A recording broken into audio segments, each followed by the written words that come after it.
Je m'appelle Jonathan Tichit, je suis diplômé d'un master en sciences de l'art. Pour poursuivre mes recherches, je vais entamer cette année une thèse en esthétique et sciences de l'art sous la direction de Daniel Méot au sein de l'Université Jean Monnet de Saint-Étienne.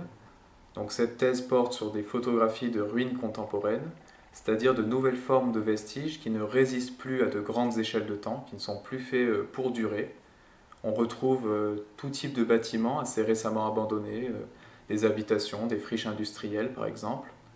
Et donc ces formes de ruines ont intéressé des artistes par le passé, comme Robert Smithson, qui était un représentant du land art des années 60-70, qui forge le terme de ruine à l'envers pour qualifier cette dégradation rapide. Ces ruines contemporaines font aujourd'hui l'objet d'un véritable engouement. Elles sont photographiées autant par des amateurs qui partagent les clichés sur Internet que par des professionnels comme Yves Marchand et Romain Meffre, dont j'évoque le travail. Donc je m'intéresse à la façon dont ces images problématisent l'Anthropocène en traduisant notre rapport au temps, ou autrement dit, j'envisage cette nouvelle époque où l'homme serait devenu un acteur majeur de la transformation des territoires d'un point de vue essentiellement temporel. Les photographies de ruines donc évoquent l'histoire d'un passé récent, certes, mais aussi pour moi, elles symbolisent un futur de façon métaphorique, où l'esthétique post-apocalyptique des images invite à imaginer un futur dans lequel le monde se serait partiellement écroulé. Donc en effet se multiplient un certain nombre de catastrophes marquantes depuis un demi-siècle, avec Tchernobyl, Fukushima bien sûr, mais aussi un nombre d'inondations et de feux de forêt sans cesse croissant depuis les années 80 en raison du réchauffement climatique.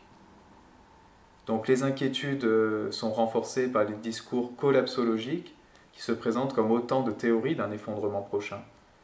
Et les images caractérisent une sorte de réponse à ces inquiétudes, une nostalgie pour un passé idéalisé, illustrant l'idée qu'il y ait un avant-catastrophe et un après-catastrophe.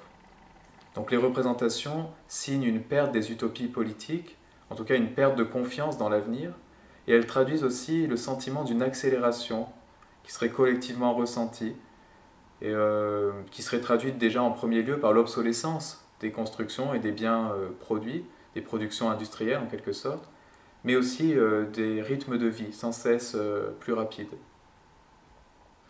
Donc ma thèse va être construite autour de différents axes, avec en premier lieu l'analyse des images et un travail théorique, donc de lecture interdisciplinaire entre les arts et les sciences, la géographie, l'économie, mais aussi avec un travail de terrain qui portera sur des formes de ruines abandonnées avant même d'avoir servi, des grands travaux inutiles en quelque sorte, qui représentent à mon avis de façon plus directe les enjeux écologiques. Donc ma thèse elle a pour but de questionner la notion d'anthropocène elle-même et d'aborder la façon dont elle est perçue, dont sont perçus en tout cas les bouleversements qu'elle désigne. Et je souhaite montrer que l'art a un rôle à jouer dans le débat, puisqu'il permet de comprendre des notions complexes et aussi de rendre compte donc, des inquiétudes des populations. Il peut aussi, à mon sens, devenir le vecteur d'une conception de l'Anthropocène qui ne serait pas seulement une fin en soi, mais plutôt une occasion de repenser notre façon d'habiter le monde. En quelque sorte, les images de ruines nous inciteraient peut-être à la fois à agir dans le présent pour éviter une catastrophe future, mais aussi à apprendre de nos erreurs du passé.